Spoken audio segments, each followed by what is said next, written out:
Oi, irmãos, tudo bem? Bem-vindos a mais um vídeo aqui do canal, mais um vídeo de estudo da Palavra de Deus. E hoje, essa semana, como nós refletimos sobre a salvação pela graça, fé e obras, hoje nós vamos responder a pergunta: quando iremos parar de pecar? Antes de iniciar, não se esqueçam, se inscrevam no canal e deixem o seu like, que isso é importante para a gente levar essa mensagem para mais pessoas. Não se esqueçam também dos pedidos de oração que estarão aparecendo aqui na tela. Vamos estar unindo as nossas orações à dos nossos irmãos para interceder junto a Deus pelos nossos irmãos. Então vamos lá, esse tema é um pouco polêmico porque nem todas as pessoas acreditam nisso que eu vou falar e muitos nem sabem isso que eu irei falar hoje. Ao final do vídeo irei colocar um trecho onde um pastor da nossa igreja, obviamente, faz exatamente o mesmo argumento que eu com relação a isso, quando iremos parar de pecar. Antes de iniciarmos, aliás, já iniciando, vamos abrir nossas Bíblias em 1 João, capítulo 1, verso 8. Nós temos que ter isso em mente durante esse estudo, durante essa reflexão. 1 João, capítulo 1, verso 8. Se dissermos que não temos pecado nenhum, a nós mesmos nos enganamos e a verdade não está em nós. Então, o primeiro ponto aqui que nós temos que ter em mente é que nós somos pecadores, nós nascemos pecadores e essa natureza pecaminosa em nós só irá sair, só iremos retirar o pecado de nós, só deixaremos de ser pecadores no momento em que nós nos reencontrarmos com Jesus. Quando Jesus retornar aqui, estamos nós em vida ou ressuscitando para o encontro de Jesus nos ares. Então, só deixarei de ser pecador quando eu for transformado por ocasião do segundo advento. Isso é um ponto. Então, até Jesus voltar, eu serei pecador. Então, mas olhando para nós, é possível parar de pecar? Eu posso parar de pecar? Mesmo antes de Jesus voltar? Será que eu tenho de fazer isso? Vamos lá, Apocalipse 22, verso 11, Apocalipse capítulo 22, verso 11.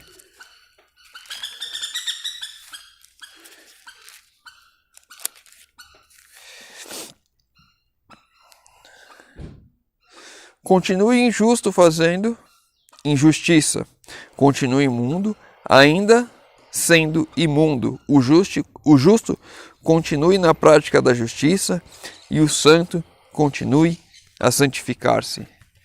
Quem está no caminho certo, continue no caminho certo. Quem está no caminho errado, continue no caminho errado. Isso é uma orientação para nós e é uma máxima que há de acontecer em nossas vidas em um tempo determinado. Vamos ler outros dois textos para a gente entender de que tempo que eu estou falando. Daniel, capítulo 7, verso 9. Daniel, capítulo 7, verso 9.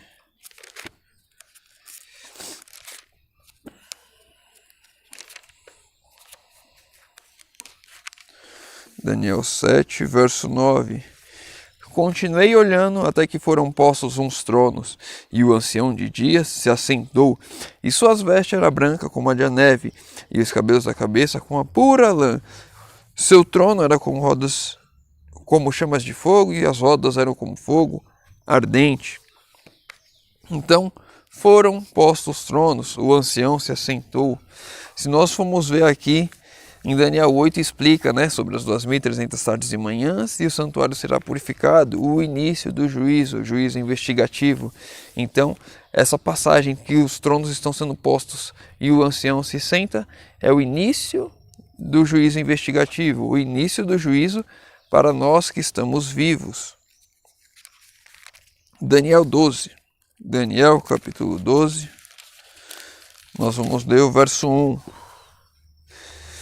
Neste tempo se levantará Miguel, o grande príncipe, o defensor dos filhos de seu povo, e haverá tempo de angústia, qual nunca houve, desde que houve nação, e até aquele tempo.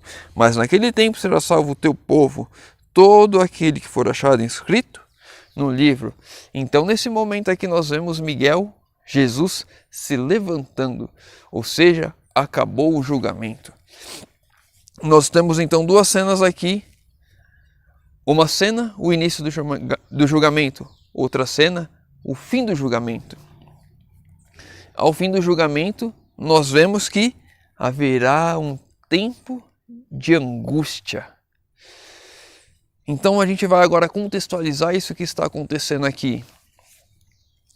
Ao fim do julgamento, os irmãos, acho que eu já falei aqui no canal, aliás, eu tenho certeza que já falei aqui no canal, sobre o fechamento da porta da graça. E o fim do julgamento se dá exatamente no fechamento da porta da graça. O início do julgamento, 22 de outubro de 1844. Então Jesus iniciou o julgamento sobre os vivos e aqueles que já haviam morrido. E quando ele terminar ao fechamento da porta da graça, ele encerra o seu ministério no lugar santíssimo do santuário celestial, se levanta.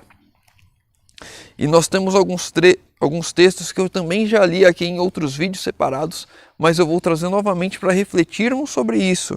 E eu sempre que eu li esses textos, eu falei, presta atenção nisso, irmãos, presta atenção, porque isso é uma coisa que já vem me incomodando há algum tempo, porque está escrito e muitos de nós não conhecemos ou não acreditamos nisso, não sabemos disso. Essas coisas não são faladas nos nossos púlpitos porque são assuntos difíceis, são assuntos duros.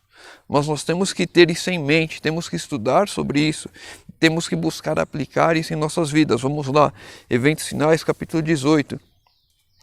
Estes são os que vieram da grande tribulação, passaram pelo tempo de angústia, tal como nunca houve, desde que houve nação. Suportaram a aflição do tempo de angústia de Jacó, permaneceram sem intercessor durante o derramamento final dos juízos de Deus. Ou seja, aqui nós estamos vendo que esse grupo que passou pela angústia, a mesma angústia de Daniel 12 que está falando ali, quando Jesus se levanta, esse grupo permaneceu sem intercessor. E o que quer dizer sem intercessor? Hoje eu e você temos Jesus no lugar santíssimo, intercedendo por nós. Quando nós pecamos, Jesus intercede por nós, purificando as nossas faltas, porque Ele já pagou por isso na cruz do Calvário. Jesus já pagou o preço, então Ele intercede por nós. Pai, ele pecou, ele se arrependeu, meu sangue pagou o preço disso. Perdoa-lhes. Então, somos perdoados, Jesus está intercedendo por nós. Quando ele se levanta, quando encerra o julgamento, nós estaremos sem um intercessor. Não haverá alguém para dizer ali, ele pecou, perdoa, porque Jesus já terminou esse ministério. Então, no fechamento da porta da graça, quem está salvo, está salvo, quem está perdido, e aqueles que estão salvos continuam na prática da justiça, continuam se santificando sem um intercessor. Ou seja, se um salvo pecasse nesse tempo em que a porta da graça se fechou até a volta de Jesus, ele estaria perdido, porque não haveria quem o perdoasse pelas suas faltas. Então, eu e você, passando pela angústia de Jacó, estando vivo após o fechamento da porta da graça, se estivermos salvos, permaneceremos aqui até Jesus voltar sem pecar. Eu e você devemos ter isso em nossas mentes, devemos buscar isso, que busquemos aqui na nossa vida agora, viver sem pecar. Porque haverá um momento que, se eu e você estivermos vivos, quando a porta da graça fechar, teremos de viver sem pecar. Porque o ministério de Jesus no lugar santíssimo haverá se encerrado. Grande conflito, capítulo 39. O mundo terá enfrentado sua prova final, e todos os que se mostraram leais aos divinos preceitos terão recebido o selo de Deus vivo, ou seja, antes do fechamento da porta da graça. Então Jesus cessa sua intercessão no santuário celestial e com grande voz anuncia: está feito. Deixando ele o santuário, ou seja, ele se levantou, saiu do santuário, as trevas cobrem os habitantes da terra. Os justos devem viver à vista de um Deus santo, sem intercessor. Eu e você devemos viver às vistas de Deus sem um intercessor. Devemos viver sem pecar. Devemos viver após o fechamento da porta da graça sem nenhum pecado. Seremos pecadores ainda, sim, mas pecadores que não praticam o pecado, pecadores que não tropeçam mais. Já recebemos o selo de Deus vivo e iremos viver às vistas de todo o universo sem pecar. Não por méritos que nós conseguimos viver sem pecar, mas porque nos entregamos de tal maneira a Cristo durante todo o ministério de Cristo no santuário celestial, que no momento que Ele encerra o ministério, nós somos selados por Deus e não pecamos mais. Não mérito nosso, mas os méritos de Cristo, por termos abdicado das nossas vidas, temos diminuído o nosso eu e deixado que Cristo vivesse através de nós. E quando isso é feito, o selo de Deus é aplicado em mim e em você. Então podemos viver as nossas vidas sem pecar. Podemos viver aos olhos de Deus, às vistas de Deus, sem um intercessor. Porque o trabalho já foi todo feito. Foi uma vida inteira buscando isso, querendo isso, almejando, nos entregando cada vez mais, buscando cada vez mais. E essa transformação dia a dia, de glória em glória, nos levou a esse ponto. Então, eu e você, quando a porta da graça se fechar, teremos de viver às vistas de Deus sem a intercessão de Cristo e sem pecar. Então, eu e você devemos buscar hoje viver sem pecar. Podemos tropeçar hoje? Sim, podemos. Ainda temos Jesus intercedendo por nós. Iremos pecar hoje? Provavelmente sim. Ainda temos Jesus intercedendo por nós. Mas quando a porta da graça se fechar, isso não mais poderá acontecer. Então vou deixar agora um trecho para os irmãos de um pastor falando sobre isso também. E após esse vídeo, voltaremos para a nossa oração final. Quem tinha uma pergunta aqui? Pastor, após Leonardo. o fechamento da porta da graça, os salvos continuarão aqui na terra? E se sim, e se porventura eles pecarem? Os salvos continuarão na terra até que momento? A volta de Jesus. Até a volta de Jesus, porque Paulo disse assim em 1 Tessalonicenses 4, 16 e 17. Quando a trombeta for tocada, descerá dos céus. Os salvos em Cristo que estavam mortos ressuscitarão, e os vivos serão transformados. Depois nós seremos levados entre nuvens para o encontro do Senhor nos ares, e assim estaremos para sempre com o Senhor. Ninguém vai para o céu antes da hora. Essa história de que morre e vai para o céu, isso é mentira diabólica. Quem morre está na terra, assim como está na terra Adão, o primeiro pai da humanidade. Quem morre está sepultado, não tem ninguém no céu. Quem está no céu é o que a Bíblia diz que está. Moisés, Elias, Enoque, esses estão. A Bíblia diz que está. Os demais estão sepultados. E quando é que os salvos irão para o céu? Somente quando Cristo voltar, porque Ele volta para buscar. Não foi isso que Ele falou em João 14, 1 a 3? Eu vou para a casa de meu Pai, vou preparar lugar, e quando eu preparar, eu voltarei e vos levarei para mim mesmo. Ele vai vir buscar. Ninguém vai para o céu sozinho, não. Isso é impossível. Ele tem que vir buscar. Agora você tinha uma outra pergunta, né? Se porventura algum salvo pecar durante esse período? Quando se fechar a porta da graça, os salvos não sabem que eles estão salvos, mas eles receberam o selo de Deus, o selo da obediência.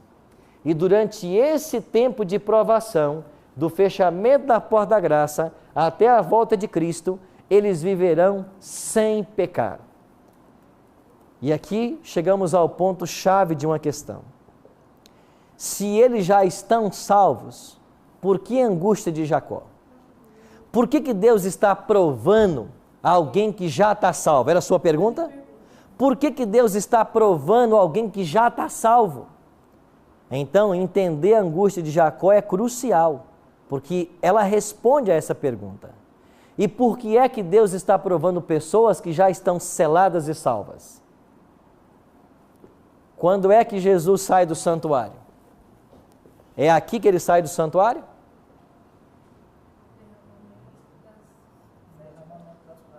Quando é que Jesus deixa o santuário? É aqui na volta dele? Não. Ele deixa o santuário quando o quê?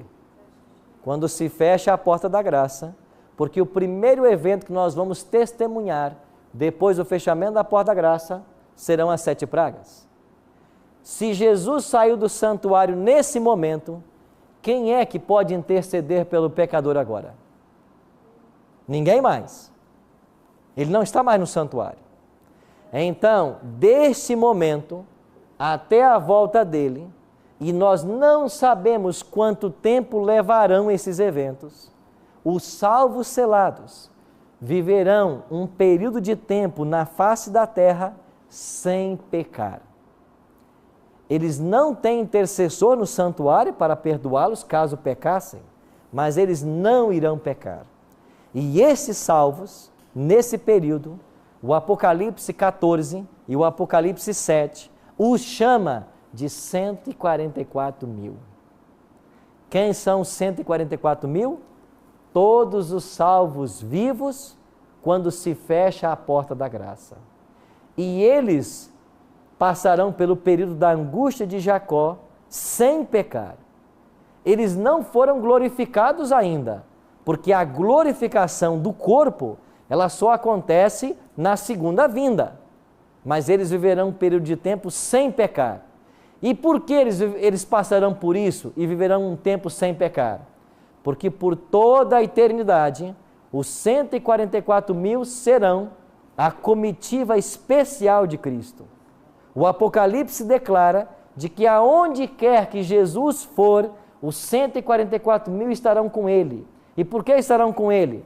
Porque eles são a prova viva de que a lei de Deus poderia ser guardada e de que o diabo estava errado quando disse que a lei de Deus não pode ser observada. Se você ficou com alguma dúvida, deixa nos comentários abaixo. Se tem algum pedido qualquer, alguma outra dúvida qualquer da Bíblia, deixa nos comentários abaixo também. Lembrando que nesses comentários, nessas perguntas, eu estarei aí, quando atingirmos a marca de 10 mil inscritos, vou dar uma Bíblia Thompson para um dos nossos irmãos que fizeram perguntas aqui desde o início do canal, tanto pelo canal do YouTube, tanto pelo aplicativo. Se você tem os pedidos de oração, também deixa nos comentários, estarei lendo, respondendo e orando por todos. Oremos. Senhor Deus, Pai amado, obrigado, Senhor, porque mais uma vez temos a oportunidade de abrir a Tua Palavra e de estudar, Senhor.